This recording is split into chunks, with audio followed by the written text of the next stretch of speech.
నమస్కారం, నేను మీ షణ్ముఖ్. జగన్మోహన్ రెడ్డి గారు ప్రెస్ మీట్ పెట్టారు. ఎట్టకేలకు మీడియా ముందుకు వచ్చారు. ఏంటనుకున్నారా? ఇప్పటి వరకు కూటమి ప్రభుత్వం ఏర్పడిన నాటి నుంచి నిన్నటితో 100 రోజులు ముగిసినది. ఆ 100 రోజుల పాలన మీద జగన్మోహన్ రెడ్డి గారు కూడా సంచలనమైన రిపోర్టు చంద్రబాబు నాయుడు గారిని ప్రశంసిస్తూ ఇచ్చారు.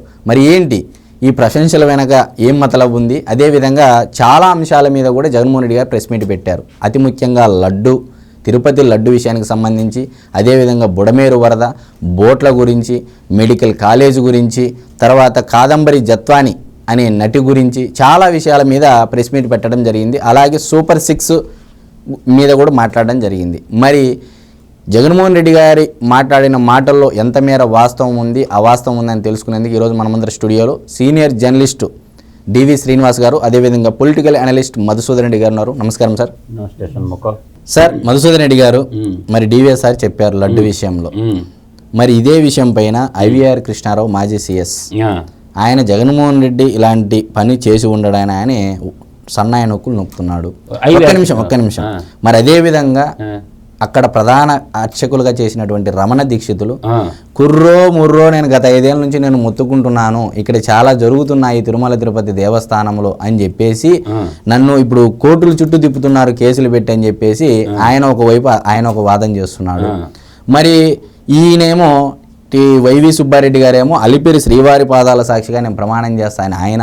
ఈ రోజు జగన్మోహన్ రెడ్డి గారేమో ప్రెస్ మీట్లో ఇలా మాట్లాడుతూ ఉన్నారు. అసలు ఏంటి సార్, ఏది నిజం ఏది అబద్ధం? దీని వెనకల మతలబు ఏంటి? దీని వెనక మతలబు లేదు, పాడు లేదు. నా సబ్జెక్టే ఇండస్ట్రియల్ కెమిస్ట్రీలో నేను నిష్ఠాతుడిని. సుబ్బారెడ్డి, బోమన కరుణాకర్ రెడ్డి వీళ్ళందరూ కూడా ఎవడికో చదువు సంజయ్ లేనివాడికి చెప్పండి. ఇప్పుడు ఒక్కటి Shanmukh, national dairy development board ఇచ్చింది సర్టిఫికేటు. ఆ సంస్థ దేని కింద ఉంటుంది? సెంట్రల్ గవర్నమెంట్ కింద ఉంటుంది. సెంట్రల్ గవర్నమెంట్ని ఇచ్చినటువంటి సర్టిఫికేట్నే వీళ్ళు తప్పుపడుతుర్రు అంటే, మీ పరిపాలనా కాలంలో మీరు చైర్మన్లుగా ఉన్న కాలంలో మీ దగ్గర బ్యాచ్ వైజు ఎలక్ట్రికల్ సర్టిఫికేట్ చూపించండి. అది చూపించి మాట్లాడండి. అసలు తీసుకున్నారా లేదా? మీ దగ్గర ఉంటుంది కదా. ప్రమాణం వేరు, ప్రమాణ పత్రం వేరు. ప్రమాణాలు అంటే వాల్యూస్ అంటారు ఇంగ్లీష్లో, తెలుగులో ప్రమాణాలు అంటారు. ఆ ప్రమాణ పత్రాలు ఎందుకు బయట పెట్టి మాట్లాడటం లేదనేది నా పాయింట్. బోమన కరుణాకర్ రెడ్డి అనే కమ్యూనిస్టు, దేవుడు నమ్మనటువంటి బోమన కరుణాకర్ రెడ్డి అనే కమ్యూనిస్టు బాగా నీతి సూత్రాలు చెప్తారు కదా, శాస్త్రీయ విధానంలో సంబంధించిన ప్రమాణ పత్రాలు బయట పెట్టుకో, మా హయాంలో ఈ కంపెనీ నుంచి కొన్నామో ఇదిగో ప్రమాణ పత్రము. ఈ ప్రమాణం వేరు, ఆ ప్రమాణాలు వేరు. ఏమో కొలతలు స్టాటిస్టిక్స్ ప్రకారం ఉంటాయి అన్నమాట. ఖచ్చితంగా దాంట్లో కొవ్వు పదార్థాలు కలిసి ఉన్నాయని 100% రిపోర్ట్ వచ్చింది షణ్ముఖు. ఈ ముగ్గురికి పట్టిన కొవ్వు కరిగించాలంటే 1857 సిపాయిల తిరుగుబాటు గురించి మనకు తెలిసి ఉండాలా. 1857లో సిపాయిల తిరుగుబాటులో మందుగుండు సామాగ్రికి పంది కొవ్వు ఉన్నదాన్నేమో ముస్లిం సైనికులకు ఇచ్చేవాళ్ళు, ఈ గ్రెనేడ్లు పీకటానికి. ఆవు కొవ్వుతో తయారు చేసిన తోటాలేమో హిందువులకు ఇచ్చేవాళ్ళు, హిందూ సైనికులకు ఇచ్చేవాళ్ళు. ఆ కొవ్వు పదార్థం కారణంగా ఆనాడు సిపాయిల తిరుగుబాటు మొదలైంది. వాస్తవా అవాస్తవా? బేగంపేట పబ్లిక్ స్కూల్లో 10వ తరగతి పేపర్లో కొట్టేసిన జగన్మోహన్ రెడ్డి హిస్టరీ బుక్లో ఇది ఉందా లేదా? కాబట్టి ఈ కొవ్వు పట్టిన వాళ్ళకి ఈ ముగ్గురిని తరిమి కొట్టాల భారతదేశం నుంచి. ఎలా ఆర్ఎస్ఎస్ మూలాల నుంచి వచ్చినటువంటి వాళ్ళు దేశ ప్రధాని అయినటువంటి నరేంద్ర మోడీ గారు, అమిత్ షా గారు సమాధానం చెప్పాలనేది నా యొక్క డిమాండ్. నేనేమంటున్నానంటే వారికి కూడా లడ్డు అందజేశాడుగా జగన్మోహన్. ఇప్పుడు వాళ్ళు కూడా దీని ఉంటారు కాబట్టి దేశ ప్రధాని అయినటువంటి నరేంద్ర మోడీ గారు, ఇప్పుడు నిర్మలా సీతారామన్ గారు చెప్పారు ఒకప్పుడు దత్తపుత్రుడు జగన్మోహన్ రెడ్డి ప్రధానమంత్రి గారికి అన్నారు. ఇప్పుడు మీ దత్తపుత్రుడు చేసినటువంటి పనికి వాళ్ళకి ఏం చెప్పారంటే, ఈ సింపుల్గా 2 లైన్లు చెప్తా, ఎక్కువ సోది కూడా చెప్పను. ఆర్ఎస్ఎస్లో పోయినప్పుడు ఇట్లా పెడతారు, చెయ్యి పెట్టి ఏం చెప్తారు? నమస్తే సదావత్సలే మాతృభూమే త్వయా హిందూ భూమే సుఖౌ వర్ధితోహం మహామంగళే పుణ్యభూమే తుదర్దే పతేస్త్వేషా కాయో నమస్తే నమస్తే ప్రభో శక్తిమాన్ హిందూ రాష్ట్రాంగభూత అంతా చెప్పగలను. దానికి అర్థమేంది? చెప్పమను అమిత్ షానే, ఇప్పుడు చెప్పమను దేశ ప్రధాని. ఇది దేశ ప్రధాని, ప్రపంచవ్యాప్తంగా ఉన్నటువంటి హిందువుల మనోభావాలు కావాల్సినటువంటి ఇటువంటి ఎదవలు ఈ భూమి మీద బతికేటటువంటి అర్హత లేదు. అందువల్ల నేను అంటుండేది ఏంటంటే, 7 లక్షల లడ్లు అయోధ్యకు కూడా పంపించాడు. అయోధ్యను కూడా ఇవాళ ఉత్తర భారతదేశం రగులుతుంది. ఇవాళ హిందూ వాహిని సభ్యులైతేనేమి, విశ్వ హిందూ పరిషత్ అయితేనేమి, జై హింద్ సేవక్ ఆర్గనైజేషన్ వాళ్ళు అయితేనేమి, వీళ్ళు ఏడ దొరికితే తగలబెట్టాలి నా కొడకల్ని. ఇవాళ కూలు కాదు, పాడు కాదు. ఈ దేశంలో ఓట్ల రాజకీయాలు చేస్తూ దేవుడికి సమర్పించేటటువంటి ప్రసాదంలో కొవ్వు పదార్థాలు కలిపితే కొవ్వెత్తి కొట్టుకుంటాడు. తాడేపల్లి కొంపలో కూర్చొని ఆ కొంపలో పడుకున్నోడిని లాగి లాగి తరిం కొట్టాలి. ఈడు క్యాథలిక్ క్రిస్టియను, ఈడు డిక్లరేషన్ వేయకుండా ఈ ఎగవ తిరుమల దేవస్థానానికి ఎట్లా పోయిండని నేను అడుగుతుండా. ఒరే సిగ్గుమాలోడా, నువ్వు క్యాథలిక్ క్రిస్టియనా కాదా, యేసురెడ్డివా కాదా, అది చెప్పండి ముందు. నువ్వు క్యాథలిక్ క్రిస్టియన్ అయి ఉండి డిక్లరేషన్ లేకుండా హిందూ గుడికి ఎలా పోయావు? అన్య మెతస్థులు ఎవడైనా సరే ఏ టెంపుల్కైనా పోతుంటే డిక్లరేషన్ ఇవ్వాల. ఇచ్చినవా? ఇవాళ పట్టు వస్త్రాలు సమర్పిస్తాడు దేవదేవుడికి.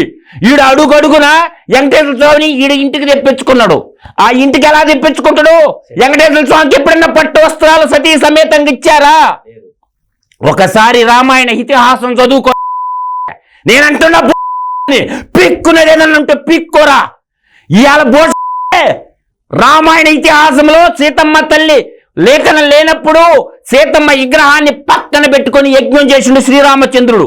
ఆ రోజు ఋషులు మునులు ఏం చేశారంటే నాయన సతీ సమేతంగా చెయ్యాలా యాగము, దీనికి పరిష్కార మార్గం ఏంటి అన్నప్పుడు సీతమ్మ విగ్రహాన్ని బంగార విగ్రహం చేసి పక్కన పెట్టుకొని రాముడు యజ్ఞం చేసిండు. అటువంటి పుణ్యమైనటువంటి ఈ పుణ్య దేశంలో ఒక కలుడు, ఒక కాకరి, ఒక కలియుగ జగనాసురుడు. ఈ కలికాలంలో నిజాలు చెప్తే ఎయ్యి మొక్కలద్దంట చెరసు. అందువల్ల వాడు నిజాలు చెప్పడు, వాడు అన్ని అబద్ధాలని నమ్ముకున్నాడు, అశుద్ధం బుక్కును నమ్ముకున్నాడు. ఇప్పుడు మీరు ఏమంటున్నారు? ఆంధ్రప్రదేశ్లో ఉన్నటువంటి బీజేపీ పార్టీకి సంబంధించిన వాళ్ళు ఎటువంటి స్పందన ప్రెస్ మీట్ గాడి ఈ అంశంపై, తిరుపతి లడ్డుపై పెట్టలేదంటారా?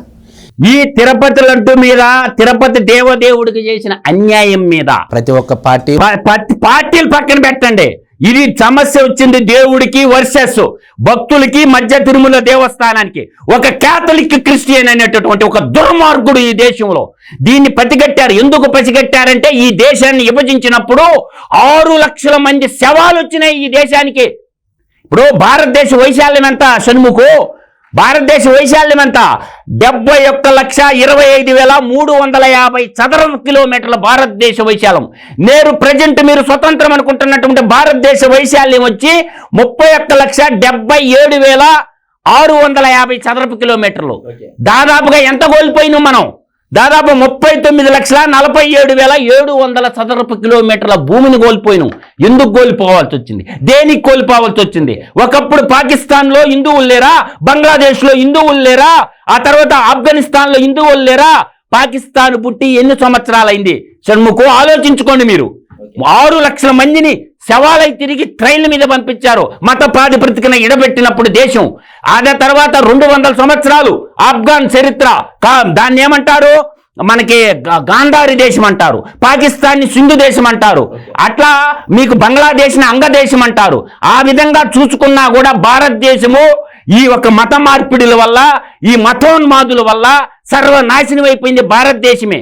ఈ రోజు వాడున్నాడు ఎవరు పీతాంబరం కట్టుకున్నటువంటి వాడిని, ఆ పీతాంబరం తీసి మెడకే ఊరేసి సిగినానికి ఆడ పింక్ డైమండ్ అని నీలాపనిందలేసిన నాడు దాని మీద వాడిని విచారించాలా.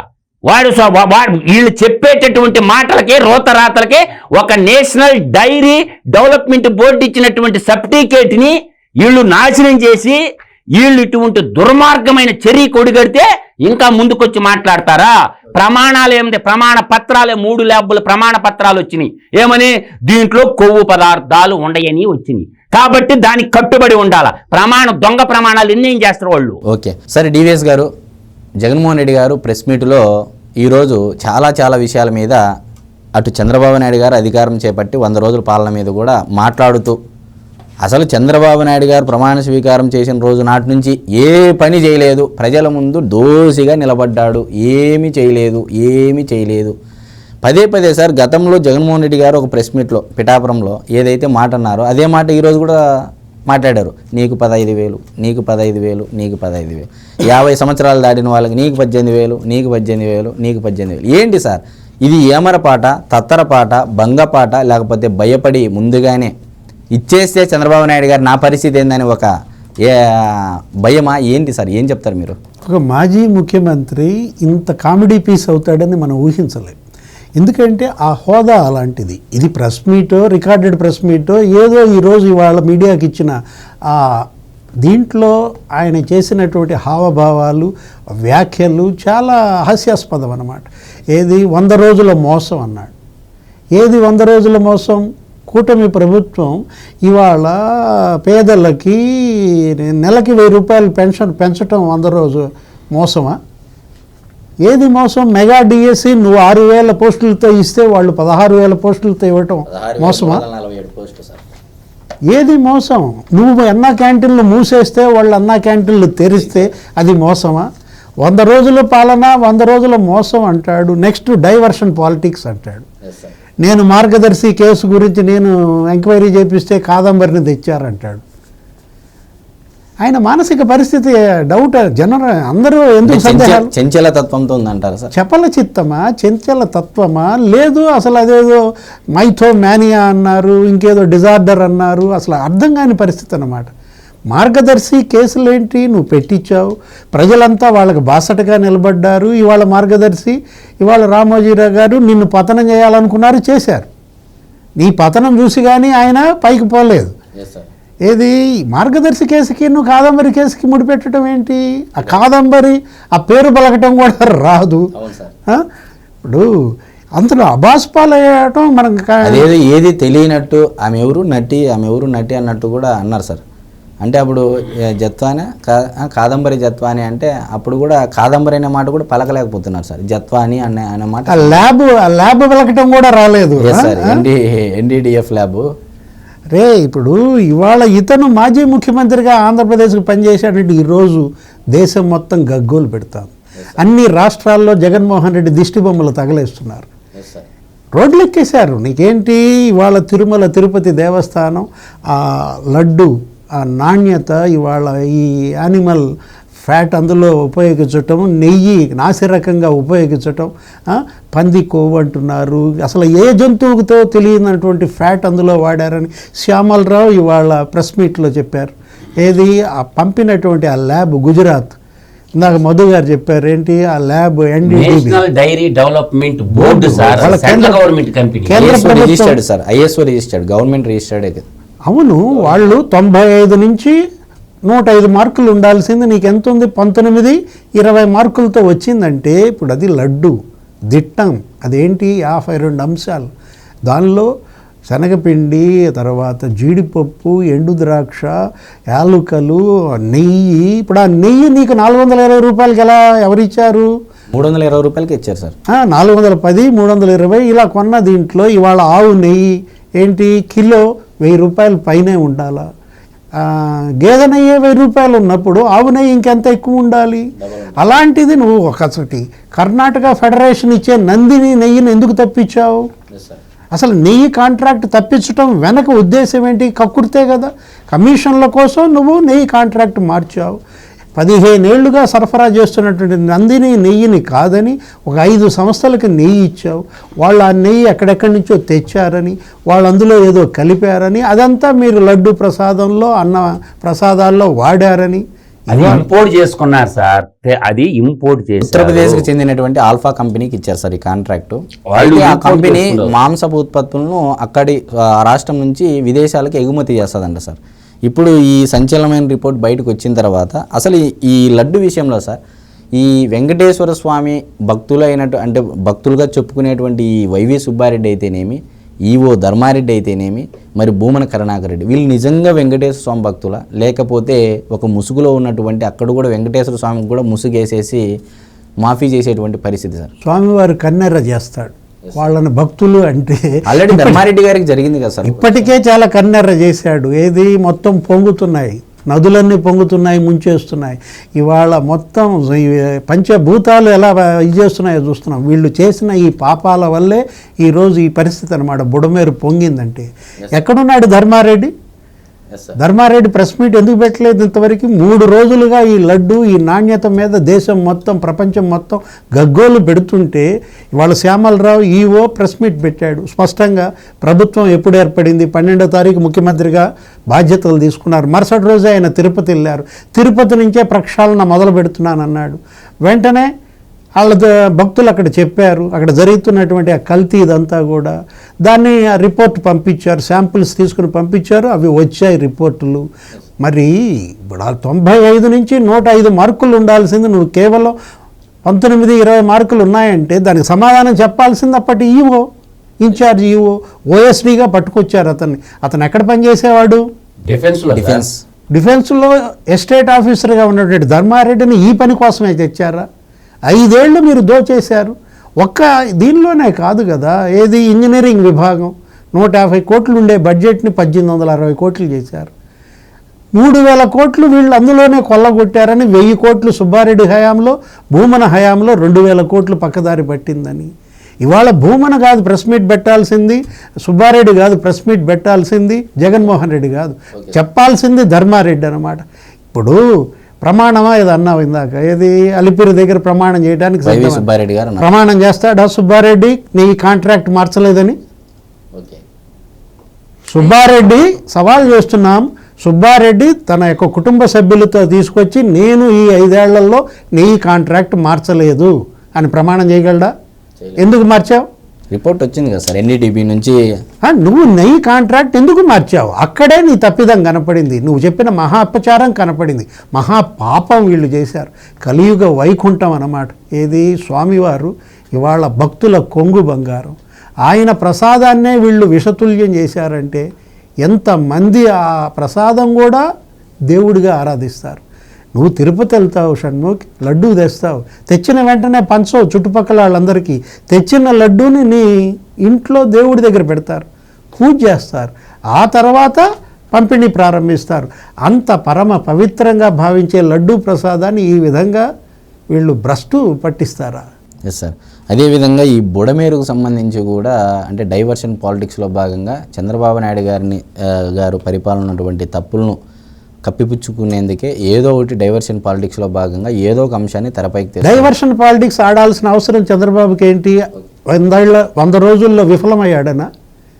100 రోజులు బుడమేరు వరదల్లో సరిగ్గా పనిచేయలేకపోయాడని డైవర్షన్ పాలిటిక్స్ చేస్తాడా? ఇవాళ బుడమేరు వరద బాధితులను చంద్రబాబు ఆదుకున్న విధానం చేతులెత్తి దండం పెడుతున్నారు. జేసీబీల్లో తిరిగాడు, ఆ తర్వాత కాలినడకన తిరిగాడు, మోకాళ్ళలోతు నీళ్ళల్లో తిరిగాడు. 15 మంది మంత్రులు, 34 మంది ఎమ్మెల్యేలు, 32 మంది ఐఏఎస్లు, ఇంటింటికి ఆఖరి బాధితుడికి కూడా ఆహార ప్యాకెట్ అందిందా లేదా, అయితే మందులు అందాయా లేదా? ఇంత గొప్పగా వరద బాధితులకు సహాయ చర్యలు అందించిన ప్రభుత్వం డైవర్షన్ చేస్తుందా? ఇదే 100 రోజుల పాలన గురించి తెలుగుదేశం పార్టీ ఇది మంచి ప్రభుత్వం అని ఒక లోగో క్రియేట్ చేసుకొని ప్రజలందరికీ దిశానిర్దేశం చేయడం జరిగింది. ఇంతవరకు మేము ఏం అమలు చేశాము, ఇంకా ఎలా ముందుకు వెళ్తామని కూడా చెప్పడం జరిగింది.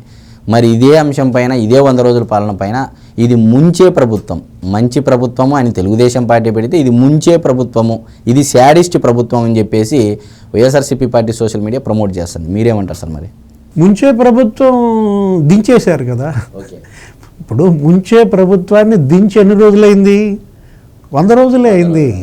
చెప్పబోతున్నారేమో సార్. ఓకే, ముంచే ప్రభుత్వం దించి 100 రోజులే అయింది. మరి ఇది మంచి ప్రభుత్వం అని ప్రజలు తెచ్చుకున్నందుకు వాళ్ళకి న్యాయం జరిగింది.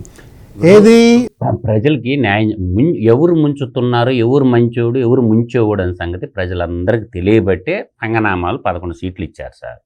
ఇప్పుడు వాళ్ళ దగ్గర సాక్షి మీడియాకు సంబంధించిన, ఆ మీడియాలో పనిచేసేటటువంటి జర్నలిస్టులకు సంబంధించిన వాళ్ళు వేసే రాతలు పట్టించుకోవాల్సిన అవసరం లేదు. ప్రజలు ఎవరు కూడా నమ్మటం లేదు. దొంగ సర్క్యులేషన్ పంపించుకొని వాళ్ళ పేపర్ అమ్ముకోవటం కోసం 205 కోట్లు కొట్టేసిన మాట నిజమా అబద్ధమా చెప్పాలి. అయితే ప్రజల్ని ముంచి 205 కోట్లు మీరు మాట అంటున్నారు. మరి ఇప్పుడు ఉన్నటువంటి సొసైటీలో, సమాజంలో స్వయం ప్రకటిత మేధావులుగా చెప్పుకునేటువంటి ఉండవల్లి అరుణ్ కుమార్ గారు కానీ, ప్రొఫెసర్ కె నాగేశ్వర్ కానీ, తెలకపల్లి రవి కానీ, వీళ్ళంతా ఎందుకు రావట్లేదు ఈ లడ్డు విషయంలో మాట్లాడడానికి? ఇంత జరుగుతుంది. కమ్యూనిస్టులు ఎందుకు వస్తారు? కమ్యూనిస్టు గతంలో ఇప్పుడు రామోజీరావు గారు స్వర్గస్థులు అయ్యారు. అయినా కూడా ఇప్పటికీ మార్గదర్శిలో ఎటువంటి కంప్లైంట్లు ఉండవు రామోజీరావు గారి పైన కస్టమర్ నుంచి. కానీ వాళ్ళ మీద ఉద్దేశపూర్వకంగా గత 18 సంవత్సరాల నుంచి ఏకదాటిగా పోరాటం చేస్తున్నాడు. అది ఏం పోరాటమో, ధర్మ పోరాటమో అధర్మ పోరాటం అనేది ఆయనకే తెలియాలి. మరి గతంలో ఇదే చంద్రబాబు నాయుడు గారి పరిపాలనలో క్వార్టర్ మంది 8 రూపాయలు అని చెప్పేసి ఏదో డైరీలో 4 పాయింట్లు రాసుకొని వచ్చేసి ఏదో తన ఉద్దండ మేధావుల్లాగా మీడియా ముందుకు వచ్చి మాట్లాడేవాడు. మరి ఇప్పుడు ఈ లడ్డు విషయంలో రిపోర్ట్ వచ్చింది, ఎన్డీడీబీ నుంచి రిపోర్ట్ వచ్చింది. మరి అదే డైరీలో రాసుకొని వచ్చి ఎందుకు మాట్లాడట్లేదంటారు? అదే నేను చెప్తాను, వాళ్ళు కాథలిక్ క్రిస్టియన్ బానిసలు. నేను చెప్తున్నా కదా, సోనియా గాంధీ బానిస కుక్క వాడు, సోనియా గాంధీ బానిస కుక్క ఉండవల్లి అనేవాడు. రెండోది ఏంటంటే నీవు చెప్పినటువంటి తెలకపల్లి రవి కానీ ప్రొఫెసర్ నాగేశ్వర్ కే కానీ వీళ్ళందరూ మార్కిజ సిద్ధాంతాన్ని నమ్మినోళ్ళు. బోమన కరుణాకర్ రెడ్డి ఆ బ్యాచ్కి సంబంధించినోడు. అందువల్ల ఎందుకు మాట్లాడరు. ఎందుకంటే వీళ్ళకి సమ్మంగా ఉంటుంది. ఏది వీళ్ళందరూ ఏంటంటే మార్కిజానికి సంబంధించిన మేధావి వర్గము. అందువల్ల వాళ్ళు మాట్లాడరు. ఎందుకంటే వాళ్ళు దేవుణ్ణి నమ్మరు కాబట్టి వాళ్ళు మాట్లాడరు.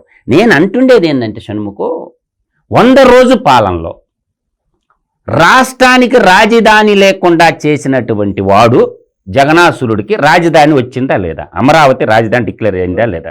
దానికి 15,000 రూపాయలు కేంద్ర ప్రభుత్వం నిధులు ఇచ్చిందా లేదా? రెండో పాయింట్, పోలవరాన్ని గోదావరిలో ముంచినోడు రివర్స్ టెండరింగ్ పెట్టి నవయగాన్ని తప్పించి గోదావరిలో ముంచితే పోలవరం ఇదిగో ఈ డేటు 1వ తారీఖు 2వ తారీఖు 3వ తారీఖు తను ఇవిరివై చెప్పినటువంటి పుడింగిలు చెప్పిన మాటలకి 12,127 కోట్ల రూపాయల నిధులు వచ్చినాయా లేదా? ఇది నిజమా అబద్ధమా చెప్పాల్సింది. తర్వాత జగన్ బొమ్మ కోసం రీసర్వే పేరుతో ప్రజల్ని ముంచితే ఆ సర్వే రాళ్ల మీద బొమ్మ వేసుకున్న దుర్మార్గుడికి 700 కోట్ల రూపాయలు దోచేసిన మాట నిజమా అబద్ధమా? ఇది కూడా చెప్పాలిగా. తర్వాత చూస్తే సామాజిక భద్రత పింఛన్ల గతంలో చంద్రబాబు నాయుడు గారు 200 రూపాయల నుంచి 2,000 చేసిన మాట నిజమా అబద్ధమా? 2,000 చేసిన దాన్ని 3,000 చేయటానికి నీకు 5 ఏళ్ళు పట్టింది, అవునా కాదా? అదే చంద్రబాబు నాయుడు ఎక్కిన మరుక్షణమే ఏం చేశాడు? 3,000 పింఛన్ని అనుకున్న మాట ప్రకారం 4,000 చేసిన మాట నిజమా అబద్ధమా? చెప్పండి. 4,000 ఇస్తుందా లేదా? తర్వాత సాయింట్ చూస్తే వీల్ చైర్లో ఉన్నటువంటి వాళ్ళకి 5,000 గత ప్రభుత్వం ఇస్తుంటే 15,000 రూపాయలు చేసిందా లేదా? ఇది జరిగిన మాట వాస్తవమే కదా. తర్వాత దివ్యాంగుల పింఛన్లు 3,000 నుంచి ఏకడమ్మని డబల్ చేసిండు, 6,000 చేసిండా లేదా? ఇవన్నీ మంచి పనులు కదా. ఇంకా ఇట్లా చెప్పుకుంటా పోతే చాలా ఉండే షణ్ముఖు. తర్వాత పేద ప్రజల కాడ నోటికాడికి అన్నం లాగేస్తే 100 అన్నా క్యాంటీన్లు ఓపెన్ చేసి అన్నదాతగా మళ్ళీ వచ్చిండా లేదా? తర్వాత మళ్ళీ దాన్ని ఏం చేశాడు? ఇంకొక 180 క్యాంటీన్లు పట్టాలని చెప్పి గ్రామీణ ప్రాంతాల్లో కూడా మేజర్ పంచాయతీలు ఇంకొక 200 కన్నా ప్రణాళికలు రచిస్తారా లేదా? దాని తర్వాత పోతే 15వ ఆర్థిక సంఘం నిధులు పంచాయతీలు మొత్తాన్ని నాశనం చేస్తే స్థానిక సంస్థలు అంటారు, ఎంపీటీసీలు జెడ్పీటీసీలు సర్పంచులుగా ఎన్నుకున్న వాళ్ళందరినీ పక్కన పెట్టేసి నువ్వే మంత్రివి నువ్వే కంత్రిలాగా తయారైపోయి మొత్తం నిలువెల్లా దోపిడీ చేస్తే మన గ్రామ స్వరాజ్యాన్ని గంగలో కలిపినోడు ఎవరు? ఈ జగత్ కంత్రి.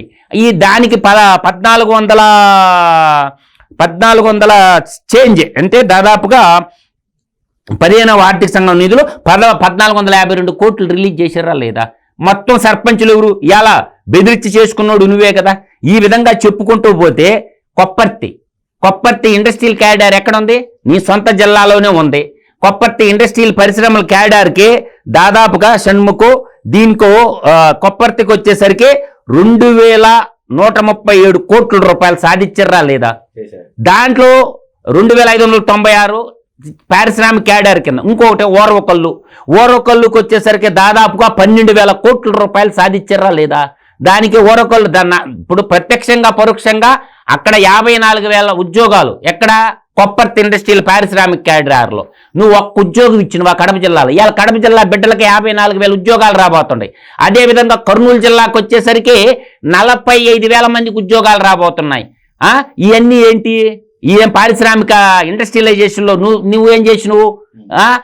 కుల దురాహంకారంతో అమర్రాజా బ్యాటరీని తరిమేలే తెలంగాణకి నువ్వు తరిమేసినవు. బాబు గారు ఇవన్నీ చేస్తారు. రెండోది, ఈయన కొబ్బరికాయ కొట్టిన కంపెనీ ఏమైంది?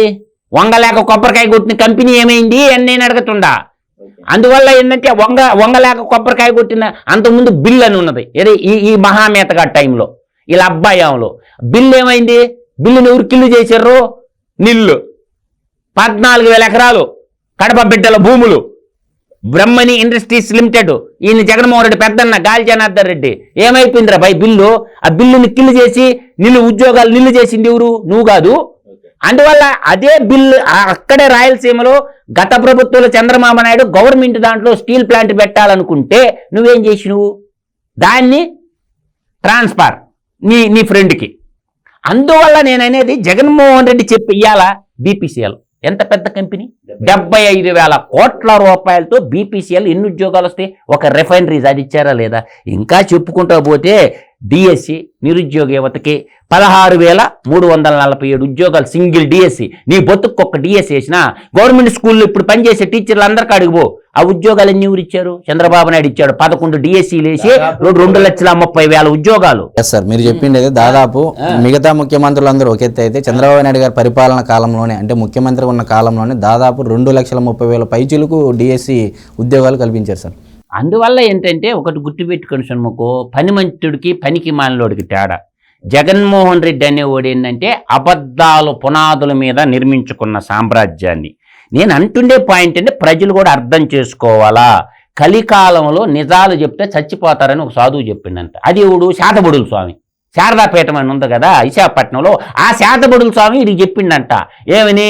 ఒరే నాయనా, నువ్వు కానీ నిజాలు కానీ చెప్పినవంటే నువ్వు చచ్చిపోతావో, నువ్వు ఈ కలికాలంలో ఎన్ని అబద్ధాలు చెప్తే అంత గొప్ప నాయకుడు అవుతావని ఆ శారదాపీఠం అధిపతి స్వరూపానందం ఉంది కదా, ఉండడు వాడికి, శాతబడుల స్వామి ఒకడు ఉండడు కదా, వాడు చెప్పిండంటే వీడి గంగలో ముంచి.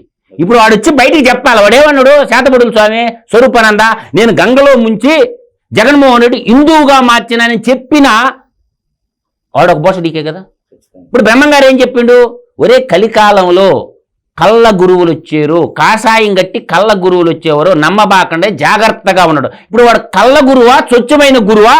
ఇప్పుడు శారదాపీఠానికి సంబంధించిన స్వరూపానందని పిచ్చు కొట్టుడు కొట్టాడు రా విశాఖపట్నం ఉండేవాళ్ళందరూ. వాడిని లాక్కరండి బయటికి, వాడే కదా హిందువుగా మార్చినని చెప్పింది జగన్మోహన్ రెడ్డిని.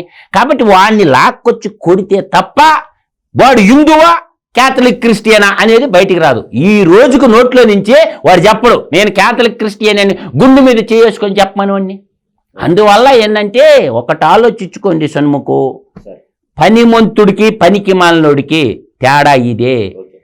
సరే డివిఎస్ గారు, స్వామి స్వరూపానంద సరస్వతి ఈయన పాత్ర కూడా కీలకం, హిందువుగా మార్చారు అని చెప్పేసి ఇది ఒక ఎత్తు అయితే, రెండో ఎత్తు చంద్రబాబు నాయుడు గారి పరిపాలన కాలంలో ప్రతి ఒక్క కుహనా మేధావి సూడో మేధావులు అంటే అయినదానికి కాందానికి ఆహా ఊహు అని ఊగిపోయేవారు. మరి ఇప్పుడు వాళ్ళంతా ఏమయ్యారు సార్? తిరుమల తిరుపతి పవిత్రమైనటువంటి దేవస్థానంలో ఇంత భారీగా విచ్చలవిడిగా యథేచ్ఛగా భక్తుల యొక్క మనోభావాలను దెబ్బతీస్తున్న హిందూ సంఘాలు ఏమయ్యాయి, ఆర్ఎస్ఎస్ సంఘాలు ఏమైపోయాయి? మొత్తం అందరూ రోడ్ల మీదకి వచ్చారు. దేశవ్యాప్తంగా ఆందోళనలు జరుగుతున్నాయి. జగన్మోహన్ రెడ్డి దిష్టి బొమ్మలు తగలబెడుతున్నారు అన్ని రాష్ట్రాల్లో. ఈ స్వరూపానంద ఎందుకు మాట్లాడలేదు? చిలుకూరు ఆయన మాట్లాడాడు ఇందాక, దీనిపైన సమగ్ర విచారణ జరిపించాలని డిమాండ్ చేశారు. అది మహాపాపం అన్నారు, తీవ్ర అపచారం అన్నారు. మరి ఇతను ఎందుకని స్పందించలేదు స్వరూపానంద? ఆయనకు అక్కడ గిట్టుబాటు అయిందా? అక్కడ తిరుపతిలో కాటేజీ బాగానే ల్యాండ్స్ ఇచ్చారు. 5 ఎకరాలు సార్ విశాఖపట్నంలో 200 కోట్లు ఆస్తి దొబ్బేసిండు దొంగడు శాతపడు. నీ కాటేజెస్ కోసం, నీ ఆస్తుల కోసం, నీ మఠం యొక్క పెంపు కోసం ఇవాళ ఆంధ్రప్రదేశ్ భక్తులని ఈ విధంగా వాళ్ళ మనోభావాలను దెబ్బతీశారంటే ఇవాళ ఐవైఆర్ కృష్ణారావు యజ్ఞాలు చేసి కేసీఆర్ మాట్లాడటం లేదు సార్. ఐవైఆర్ కృష్ణారావు ఏం మాట్లాడాడు? చంద్రబాబు ఈ విధమైన మాటలు మాట్లాడటం అది కనుక తప్పు అయితే చంద్రబాబు క్షమాపణ చెప్పాలంట. మరి ఒప్పు అయితే సార్ అంటే ఇది జరిగినందుకు జగన్మోహన్ రెడ్డి క్షమాపణ చెప్పాలని అడిగే ధైర్యం నీకు లేదా? ఇప్పుడు ఇవాళ బయట పెట్టిన ముఖ్యమంత్రి క్షమాపణ చెప్పడం ఏంటి? ఆయన దగ్గర ఎన్డీడీబీ రిపోర్టు నిన్న ఆనం వెంకటరమణారెడ్డి వదిలాడు. శ్యామలరావు చెప్పాడు, శ్యామలరావు క్షమాపణ చెప్పాలి అని చెప్పి అడుగుతాడా ఐవైఆర్ కృష్ణారావు? క్షమాపణ చెప్పాల్సింది ఎవరు? ఇవాళ ఈ జరిగిన మహాపచారానికి, ఈ మహాపాపానికి ఐవైఆర్ కృష్ణారావు ఎవరిని క్షమాపణ చెప్పమని అడుగుతున్నాడు? బానిసత్వానికి పరాకాష్ట. అంటే నువ్వు టీటీడీ ఈవోగా పనిచేశావు, ఎంతోమంది ఈవోలుగా పనిచేశారు. ధర్మారెడ్డిని ఈవో నియామకం కరెక్టేనా? ఐఏఎస్లో పనిచేయాల్సిన పోస్టులో ధర్మారెడ్డిని తీసుకొస్తే నీలో ఐఏఎస్ ఏమయ్యాడు? వీళ్ళు ఐఏఎస్లా? అరే అసలు రాష్ట్రానికి నువ్వు ప్రధాన కార్యదర్శిగా పనిచేసావే, నువ్వు ఈ విధమైన వ్యాఖ్యల. తలకపల్లి రవి మార్నింగ్ ఏదో ఛానల్లో మాట్లాడుతూ ఇదే విధమైన మాటలు ఏంటి, అది ఎప్పుడో రిపోర్ట్ పలానా రోజు పంపించారు, శాంపుల్ పలానా రోజు పంపారు 6వ తారీఖు, జూలై 7 జూలై ఇట్లా రిపోర్ట్ 24వ తారీఖు వచ్చింది, ఇప్పుడు దాకా ఎందుకు బయట పెట్టలేదు అంటున్నారు. జగన్మోహన్ రెడ్డి ప్రెస్ మీట్ అదే రికార్డెడ్ దాంట్లో ఎందుకు బయట పెట్టలేదు అంటున్నాడు. అంటే ఇప్పుడు వచ్చిన రిపోర్టు వాస్తవమా కాదా, చర్చ దాని మీద జరగాల, విచారణ జరగాలి. అది ఎప్పుడు పెట్టారు, అది ఎప్పుడు పంపించారు, ఇవా చర్చ. ఈ కల్తీ నెయ్యి ఈ కాంట్రాక్ట్ మార్చినా అని ప్రశ్నించాలా. ఖచ్చితంగా సార్. నాణ్యమైన నాణ్యమైన నెయ్యి సరఫరా చేసే కర్ణాటక ఫెడరేషన్ కాదని, నందినిని కాదని మీరు 300 రూపాయలకి 400 రూపాయలకి కక్కుర్తి పడ్డ ఈవోని ప్రశ్నించాలి. అప్పటి ట్రస్ట్ బోర్డు చైర్మన్ని నిలదీయాలి. వీళ్ళందరిపైన కూడా కేసులు దాఖలు చేయాలి. ఇప్పుడు జగన్మోహన్ రెడ్డి ఇందాక మాట్లాడుతూ ఏమంటున్నాడు ఆ రికార్డెడ్ ప్రెస్ మీట్లో, ఇంతవరకు టీటీడీ చైర్మన్లుగా చేసిన వాళ్ళు ఎవ్వరూ సుబ్బారెడ్డికి సరిపోరంట. ఏది సుబ్బారెడ్డి అసలు ఆయన పెద్ద స్వామి సారు. అంటే ఇప్పుడు ఒక రకంగా అక్కడ కూడా బీసీలను అవమానించినట్టే కదా సార్. అంటే టీటీడీ చైర్మన్లుగా ఇంతవరకు చేసిన వాళ్ళు ఎవరు సుబ్బారెడ్డికి సరిపోరు అని జగన్మోహన్ రెడ్డి అన్న మాటలే నీకు స్పష్టంగా సార్ కనపడుతుంది. సరిపోదు అంటే 15 ఎకరాలు సార్ సున్నపు గనులు కొట్టేసి సరే ఊరిలో కొట్టేస్తాడు అట్ట 15. ఇప్పుడు ఎరపతినేని శ్రీనివాసరావు కాన్స్టిట్యున్సీలో 1515 ఎకరాలు సున్నపు గనులు కొట్టేసిన దొంగ కదా. సరపతి పవర్ ఆడుంది, సరస్వతి సిమెంట్ బ్యాగ్ ఆడుంది. ఫ్యాక్టరీ లేకుండా సిమెంట్ బ్యాగ్ లేకుండా గనులు కేటాయించుకున్నా. హైదరాబాద్ ఔటర్ రింగ్ రోడ్లో 100 ఎకరాలు, విశాఖపట్నంలో 1000 ఎకరాలు. ఈ సుబ్బారెడ్డిని మించినాడు టీటీడీ బోర్డు చైర్మన్గా పనిచేయలేదని ఆయన అంటే వాడి మించి గట్టి దొంగ లేడని వాడు అర్థం. అంటే ఇక్కడ జగన్మోహన్ రెడ్డి గారి పరమార్థం ఏంటంటే సార్, మంచివాడు, సౌమ్యుడు, ఆర్థిక పరిస్థితి అంతంత మాత్రమే. అంటే దానికి మనం క్వైట్ ఆపోజిట్గా అర్థం చేసుకోవాలండి సార్. పిన్నెల్లి రామకృష్ణారెడ్డి విషయంలో అదే మాట చెప్పాడు, అనిల్ కుమార్ యాదవ్ విషయంలో అదే మాట చెప్పాడు, అంబటి రాంబాబు విషయంలో అదే చెప్పాడు, అవంతి శ్రీనివాసు, అదేవిధంగా అనంతబాబు, దువ్వాడ శ్రీనివాస్ అందరూ మంచి వాళ్ళే సార్ జగన్మోహన్ రెడ్డి గారి దృష్టిలో. మరి వాళ్ళు చేసిన అరాచకాలు చూసాం. మరి అదే కోవలేకి ఇప్పుడు వైవి సుబ్బారెడ్డి గారు కూడా రావచ్చేమో కదా. డైవర్షన్ పాలిటిక్స్ చేస్తోంది జగన్మోహన్ రెడ్డి.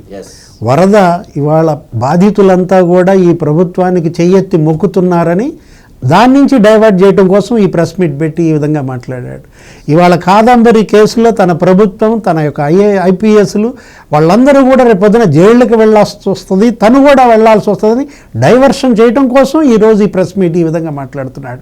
ఇవాళ నీ యొక్క కల్తీ నెయ్యి భాగోతం అంతా ఎన్డీడీబీ ఆ రిపోర్ట్ బయట పెట్టిందని, దేశం మొత్తం నీ దిష్టి బొమ్మలు తగలబెడుతున్నారని ఇవాళ నువ్వు ఈ రికార్డెడ్ ప్రెస్ మీట్కి వచ్చి నువ్వు సిబిఐ ఎంక్వైరీ అడుగుతున్నావంటే నీ చెల్లి కూడా సిబిఐ ఎంక్వైరీయే డిమాండ్ చేసింది. వీళ్ళంతా కూడా ఇవాళ మాట్లాడుతున్నటువంటి మాటలు ఎలా ఉన్నాయంటే దొంగలు ఒకళ్ళకొకళ్ళు భజన చేసుకోవటమే తప్ప ఈరోజు ఇవాళ హిందువులు భక్తులు, కోట్లాది భక్తులు అందరూ కూడా అడ్రస్ చేస్తోంది ఒకటే అంశం, ఇకనైనా రాబోయే 5 ఏళ్ళు తిరుమల తిరుపతి పవిత్రత కాపాడాలా. మీరు ముఖ్యమంత్రి కాగానే తిరుమల ప్రక్షాళన ప్రారంభించారు ముఖ్యమంత్రి చంద్రబాబు గారు. మీరు నెయ్యి కాంట్రాక్ట్ మళ్ళీ నందినికి ఇచ్చారు, సంతోషం. లడ్డూ ప్రసాద పవిత్రత కాపాడండి.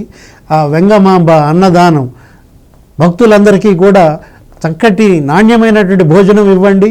అక్కడ క్యూ లైన్లలో ఉన్నటువంటి చిన్నారులు వాళ్ళకి మళ్ళీ పాల సరఫరా పునరుద్ధరించారు. అక్కడ కంపార్ట్మెంట్లు ఓపెన్ చేశారు, అందరికీ కూడా పులిహోర ఆహార ప్యాకెట్లు ఇస్తున్నారు. కేంద్ర మంత్రులు ఫైర్ అవుతున్నారు. ఏంటి జగన్మోహన్ రెడ్డి చేసిన ఈ దురాఘాతానికి. ఆమె తిట్టింది శోభా కరాందులజే ఏమని, అసలు జగన్మోహన్ రెడ్డి సీఎం కాగానే తిరుపతి కాటేజీలన్నింటిలో శ్రీవారి ఫోటో తీసేశారంట. కాటేజీల్లో శ్రీవారి ఫోటోలు తీసేశారంటే ఇక అది అంత తీవ్రమైన. అక్కడ కూడా జగన్మోహన్ రెడ్డి గారు ఫోటో పెట్టాలని ముందుగానే అన్నిటికీ వాళ్ళందరూ కూడా మొత్తం దిష్టి బొమ్మలు తగలబెడుతున్నారు. ఈ కన్వర్షన్, కరప్షన్, కల్తీ బ్యాచ్ మొత్తం ఏకమయ్యారు. ఈ కన్వర్షన్, కరప్షన్, కల్తీ కొడుకులు వీళ్ళందరూ దానికి ప్రతినిధులుగా ఇచ్చలవిడిగా తిరగతారు. సుప్రీంకోర్టు మమ్మల్ని ఏం చేయలేదు, కేంద్ర ప్రభుత్వం మమ్మల్ని ఏం చేయలేదు, ఏ పోలీసుడు మమ్మల్ని ఏం చేయలేడు అని ఒక రౌడీలాగా ఒక గ్యాంగ్, గ్యాంగ్ పడి భారతదేశం మీద అన్ని రాష్ట్రాల్లో తిరగతారు. కాబట్టి కేంద్ర ప్రభుత్వం, కేంద్ర హోంశాఖ తక్షణం స్పందించి నిర్ణయం తీసుకోవాలా. వాడి మీద ఉండేటటువంటి ఈడీ, సిబిఐ కేసుల్లో మీరు విచారణ ముగిచ్చేస్తే సీమాంధ్ర నేలకు పెట్టిన దరిద్రం ఒడిచిపోద్ది.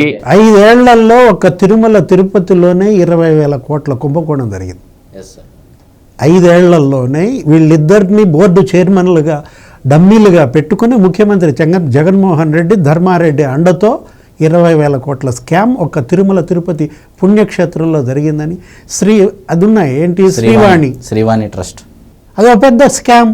ఏంటి 10,500 నువ్వు డబ్బు కట్టించుకుని 10,000 రూపాయలకు రసీదు ఇవ్వకుండా 4,000 కోట్లు స్వాహా చేశారు ఆ ఒక్క దాంట్లోనే. ఇంజనీరింగ్ విభాగం 3,000 కోట్లు అక్కడ స్కామ్ జరిగిందని. అసలు తిరుమల తిరుపతి బడ్జెట్లో 1% తీసుకొచ్చి తిరుపతి డెవలప్మెంట్కి పెట్టడం ఏంటి? గతంలో పాలక మండలి పెట్టలేదే. అంటే నీ కొడుకు డిప్యూటీ చైర్మన్గా ఉన్నాడని, తిరుమల తిరుపతి డిప్యూటీ మేయర్గా భూమన అభినవ్ రెడ్డి ఉన్నాడని 1% బడ్జెట్ తిరుమల రోడ్లకు పెడతారా? దానిలో మళ్ళీ కమిషన్లు కొడతారా?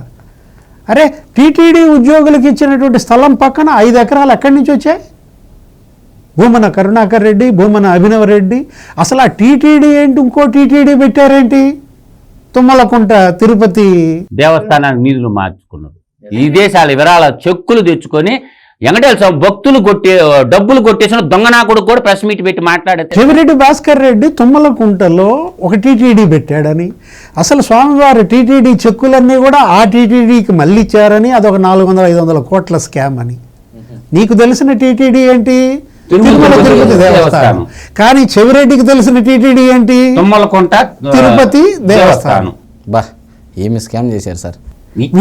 దొంగలు కలిసి ఊళ్ళు పంచుకున్నట్టుగా, దొంగలు ఊళ్ళు దోచేసినట్టుగా ఈ దొంగలందరూ కలిసి తిరుపతిని తిరుపతినే సార్ అడవులను వదిలేర్రా, మైన్స్ ను వదిలేర్రా, నదులను చెరబెట్టారు, రెడ్ శాండల్ అన్నిటి ఎలక్ట్రికల్ చెరబెట్టారు, కరెంటు విద్యుత్. సార్ సింపుల్ సార్, వాడి పాలన దుర్మార్గం ఏంటంటే బస్సుల్లో ప్రయాణించే వాళ్ళు అడగండి ఎవరైనా సరే, 14 నుంచి 19 దాకా బస్ ఛార్జీలు ఎంత ఉన్నాయి, 19 నుంచి డబల్ అయిపోయినాయి బస్ ఛార్జీలు.